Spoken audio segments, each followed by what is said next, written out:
वसीम, आपसे आगाज करूंगी। आप कहते हैं वक्त करता है परवरिश, बरसों हादसा एकदम नहीं होता, मगर हम देख रहे हैं कि ये परवरिश तो आपकी कराची वालों की वाकई बरसों से होती चली जा रही है और बेबसी भी उतनी ही है। अब इब्राहिम की अलमनाक मौत एक सानेहा है, लेकिन इससे बड़ा सानेहा शायद ये है कि इस लापरवाही, गफलत, कोताही, इसकी रिस्पॉन्सिबिलिटी का तयन नहीं हो पा रहा। Everybody seems to be blaming the other. बिस्मिल्लाहिर्रहमानिर्रहीम। जी हाँ, अब हादसे से बड़ा सानेहा ये हुआ, लोग ठहरे नहीं हादसा देखकर। ये जो इतना आउटरेज भी है ना कराची वालों का, वो भी इस वजह से है कि अगर कोई एक इंसिडेंट दो हो जाए, वो भी अफसोसनाक होते हैं, हर इंसानी जान कीमती है, लेकिन लोग नेचुरली मार्जिन देते हैं कि इतना बड़ा शहर है, इतने मुल्क से बड़ा शहर है, हो जाते हैं हादसा। मोबाइल लंदन में भी स्नैच होता है, घड़ी बार्सिलोना में भी छिन जाती है, सब कुछ होता है। लेकिन एक ही शहर में एक ही गलती सालों से हो रही हो, और खासतौर पे ये जो वाकया है, इसके तौजीह के तौर पे कोई आपको ये नहीं कह सकता कि देखिए मेयर साहब, आप लोगों को पता नहीं है ना, मीडिया पे बैठ के बातें करना आसान है, बड़े मसाइल होते हैं। देखिए एजेंसियों के मामलात होते हैं, एस्टेब्लिशमेंट में बहुत सारी चीजें देखनी पड़ती हैं, देखिए इंटरनेशनल फैक्टर, देखिए कहना आसान है। ओ भाई, हम गटर के ढक्कन लगाने की बात कर रहे हैं, और ये बात क्या पाकिस्तान के किसी एक शहर में तवातुर के साथ हो रहा है, किसी और शहर में इतने तवातुर के साथ नहीं हो रहा। So unfortunately enough reasons to believe के गवर्नेंस, करप्शन, प्रायोरिटीज का मसला ये है इन वाकयात की असल वजह, वरना इतने तवातुर के साथ वाकयात ये हरगिज भी ना हो। ज़रार, आप किस तरह देख रहे हैं? अब वीडियो भी सामने आ गई है। अब कि अब एक तहकीकाती रिपोर्ट में बीआरटी की तामीरात को जिम्मेदार ठहराया जा रहा है या स्टोर का कहा जा रहा है, लेकिन 14 घंटों तक मुतासरा फैमिली की इमदाद को किसी का ना पहुंचना सरकारी लेवल के ऊपर, ये जिम्मेदारी नहीं आयद की जा रही। देखिए, रिपोर्ट के हवाले से मेरे लिए इसमें कोई सरप्राइजिंग चीज नहीं है महर, क्योंकि यहाँ पर जो निजाम है वो है अली की टोपी वली पे और वली की टोपी अली पे। आप समझ रहे हैं? सब जिम्मेदार हैं, कोई जिम्मेदारी कबूल करने के लिए तैयार नहीं है। जो आपने केएमसी की रिपोर्ट की बात की, बिल्कुल उन्होंने बीआरटी पे की बात की है, और आप किसी भी कराची के रहने वाले से पूछें तो वो आपको बताएगा कि ये कितना बड़ा डिजास्टर रहा है इस पूरे शहर के लिए। मैं आपको एक छोटी सी मिसाल देता हूँ, और ये सिर्फ यूनिवर्सिटी रोड या बीआरटी की मैं बात नहीं कर रहा, ये अब तकरीबन कहानी कराची के हर मोहल्ले, डिफेंस से लेके लियाकताबाद की हर गली और हर सड़क की कहानी है। एक दिन सड़क बनती है, दूसरे दिन कोई आके उस सड़क को खोद देता है कि जी हमने अब लाइन डालनी है। वो फिर दोबारा बनती है, फिर कोई तीसरा महकमा आके खोद देता है, जिसका मतलब है कि मास्टर प्लान तो दूर की बात, किसी के पास नक्शा ही नहीं है कि आपकी सीवरेज का सिस्टम कहाँ चलता है, उसकी नालियां कहाँ से जाती है, आपके स्टॉर्म वाटर सिस्टम कहाँ चलता है, आपके पानी का निजाम कहाँ चलता है। There is no coordination at all. अच्छा, ये फिर एक तरह से आपकी हुकूमत और आपकी इंतजामिया के लिए एक बड़ी आसानी पैदा हो जाती है कि जब भी इस किस्म का कोई सानिया होता है, वो कहता है कि जी ये तो हमारी डिपार्टमेंट ही नहीं थी, ये तो उस महकमे की गलती थी। वो महकमा कहता है कि नहीं जी ये तो आपकी बीआरटी की गलती थी। अच्छा, सिर्फ बीआरटी पर इल्जाम नहीं डाला, अभी मैं कराची मेट्रोपॉलिटन कॉर्पोरेशन की एक ट्वीट भी देख रहा था, जिसमें वो कह रहे थे कि वो जो डिपार्टमेंट स्टोर है जिसके सामने ये सानिया हुआ है, जिसके सामने इब्राहिम की मौत हुई है, उन्होंने इंक्रोचमेंट की हुई थी साइड वॉक पर अपनी पार्किंग के लिए, तो कुछ जिम्मेदारी उनकी है। अच्छा चले, हम मान लेते हैं उनकी भी जिम्मेदारी है। किसकी जिम्मेदारी है इस इंक्रोचमेंट को रोकना? यहाँ पर तो यही होता है ना कि एक डिजास्टर होता है, एक ट्रेजेडी आती है, उसके बाद लोग कहते हैं असल में ये इसलिए हुआ क्योंकि इसने ये किया था, उसने नहीं किया था। सवाल अगेन, ये these are all distraction tactics मेरी नजर में।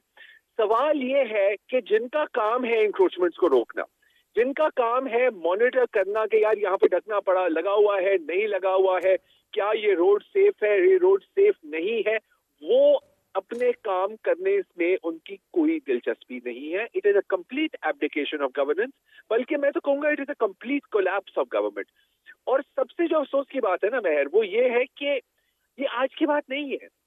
सन 2050 में शैला रजा साहिबा, आप अच्छी तरह से जानती हैं, जी बिल्कुल, यकीनन वो आपके शो पे भी कई बार आई होंगी। शैला रजा साहिबा एक गाड़ी में जा रही होती है अपनी फैमिली के साथ, वहां पर गाड़ी स्किड करती है और एक ड्रेनेज के नाले में वो गाड़ी जाके गिर जाती है। अच्छा, ड्रेनेज के नाले के ऊपर कोई कवरेज नहीं थी, ना वो कोई लाइटिंग थी, बिल्कुल अंधेरी जगह थी।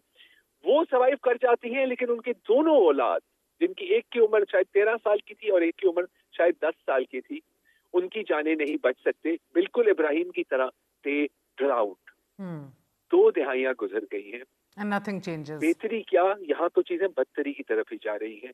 These have been 2 decades of Absolutely. Wasim ये बात ज़रार सही कर रहे हैं, लेकिन मैं इसको हादसा हम करते हैं. इब्राहिम का कत्ल हुआ है.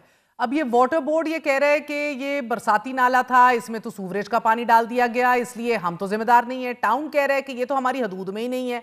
केएमसी कह रही है कि बीआरटी की तामीर करने वाली कंपनी ने नाले को नुकसान पहुंचाया, जबकि इलाके के आप देख रहे हैं डेप्यूटी कमिश्नर हो, असिस्टेंट कमिश्नर हो, म्यूनिसिपल कमिश्नर हो, वाटर बोर्ड के chief engineer, they're all quiet, सब खामोश हैं. अभी तो मुझे लगता है कुछ अवॉइड करना चाहिए मुर्तजा वहाब साहब को भी, जो अभी प्रेस टॉक करने जा रहे हैं. देखिए, जो मेरा दिल मजीद जलाती है ना, जो चीज वो यही है कि यानी एक ऑप्टिक्स की बड़ी अहमियत होती है.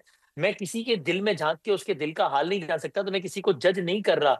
लेकिन ये आप कैसे कर सकते हैं कि एक वाकया, यानी एक ही किस्म के वाकयात तवातुर से हो रहे हैं, आप उसमें यार, यानी ये इसलिए बड़ा जिगरा चाहिए कि आप ये भी कह सकें कि मैं थोड़ी चोरी करता हूँ ढक्कन, सलमान थोड़ी चोरी करता है ढक्कन. जो ढक्कन चोरी करता है उससे पूछो ना. मसला ढक्कन लगना थोड़ी है, ढक्कन चोरी होना है, और ढक्कन चोरी होने का रोकने का काम मेरा थोड़ी है, वो तो महकमा दाखिला का है. और अरे तो महकमा दाखिला किस पार्टी के पास है? और यहाँ तो तसलसल है. यहाँ तो आप ये भी नहीं कह सकते पिछली हुकूमतों ने बेड़ा गर्क कर दिया, इसलिए कि पिछली भी आपकी थी, उससे पिछली भी आपकी थी, उससे मेरे बचपन से आपकी हुकूमत है अल्हम्दुलिल्लाह, और शायद खैर क़यामत तक रहेगी, और अल्लाह करेगा रहे भाई आपकी, अगर आपको लोग वोट देते हैं तो.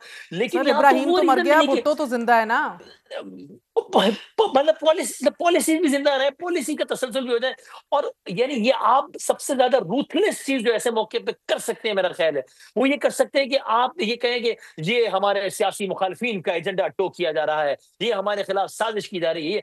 अरे भाई, आप अपनी गवर्नेंस से अपने तमाम साजिश करने वालों के खिलाफ उनका मुंह बंद करें, उनके मुंह पर तमाचे मारे यार. लेकिन एक माँ जिन औकात में अपने बच्चे की लाश ढूंढ रही है, और मैं आपको मालूम है, मैं एक सख्त जुमला कहूं, ये माँ खुश नसीब है. आई रिपीट, ये माँ खुश नसीब है, इसलिए कि इसको लाश मिली अपने बच्चे की.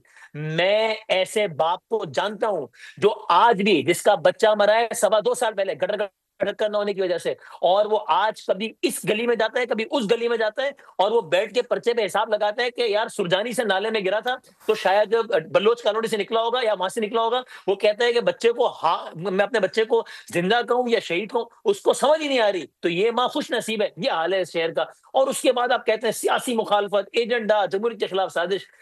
इससे ज्यादा रूथलेस नहीं हो सकते आप. तो वसीम, आप क्या देखना चाहते हैं as a Karachiite, as a journalist? ये तो हेड्स रोल, कुछ इंतजामिया को तो इन लोगों ने आज फारिग भी कर दिया है. अब गटर से लाश निकालने का क्रेडिट लेने की भी एक जंग जारी है as we speak. Can you believe it कि केएमसी ने ट्वीट किया है बच्चे की दादा का एक वीडियो बयान, और उन्होंने कहा है कि अहम गुफ्तगू उसमें ये है कि बच्चे के दादा कह रहे हैं, उस वीडियो का जो पस मंजरों का मुझे नहीं मालूम, कि जनाब नहीं, ये लाश जो है वो लड़के ने नहीं ढूंढी थी, ये लाश केएमसी ने ढूंढी. और वो तारीफ के मुझसे अफसर ने दावा किया है कि उनकी वाटर रेस्क्यू टीम ने निकाली है. और फखरिया ट्वीट हो रहा है कि भाई देखो, लाश हमने ढूंढी थी. यार ऐसी बात नहीं, हम लाश. तो आपने पूछा मैं क्या चाहता हूं. मैं पहला तो ये चाहता हूं कि यार आप कुछ ऐसा तो करें कि इंटेंट नजर आए.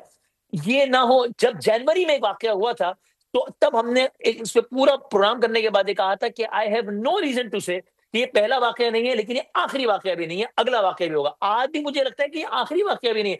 और अगेन महर, ये कोई ऐसा मसला नहीं जिस पर आप कहें साहब बहुत कॉम्प्लिकेशन है, तरमीम करनी पड़ेगी, कानून इजाजत नहीं देता, आईन इजाजत नहीं देता, फौज से मामला ठीक करना पड़ेगा, एस्टेब्लिशमेंट को देखना पड़ेगा. सर, बड़ा सीधा सवाल पूछूंगी वसीम, आपको लगता है कि Murtaza Wahab should step down? I know आपके दोस्त हैं, but strictly speaking sir, performance. जी, मैंने और वो मतलब मैंने बड़ी सख्त बातें मैंने की है. मैं कम से कम ये जरूर एक्सपेक्ट करता हूं कि कम से कम अपने अल्फाज पर निदामत का इजहार कर दें, और ये अपने आप इस्तीफे का मुतालबा नहीं कर रहे, सिर्फ निदामत चाहते हैं.